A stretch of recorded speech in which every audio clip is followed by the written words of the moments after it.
আপনাদের সাথে শেয়ার করি। এটা হইতেছে শাপলা ফুল। ছোটবেলায় এই ফুল দিয়ে প্রচুর পরিমাণ মালা গাঁথতাম, মালা গাইথা গলায় দিতাম। তাছাড়া এই শাপলা ফুলের মাঝখানে একটা খাবার আছে, আমরা খাইতাম ছোটবেলায়। আসিয়া ক্যামেরাটা ধরো, ফুলটা দেখো। এই যে দেখেন, দেখতে পারতেছেন কিনা জানি না, আমার আম্মা ক্যামেরা ধরছে। এই যে দেখেন, এটা ছোটবেলায় অনেক খাইতাম, অনেক।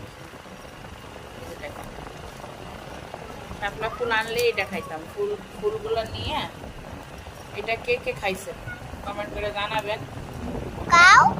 এখনের মানুষ তার এগুলা খাওয়াই বলে গেছে। এই যে দেখেন, দেখছেন কিনা জানি না, তারাও ক্যামেরা সোজা করে ধরো, নারাও কেন। এই যে দেখছেন, এইটা খাইতাম খুব মজা করে। আরেকটা দেখাই আপনাদেরকে, যে ফুলগুলো বেশি বড় ওই ফুলগুলোর মধ্যে থাকে। ধরো, সুন্দর করে ক্যামেরা ধরো। আরেকটা দেখাই, সেই মজা খাইতে।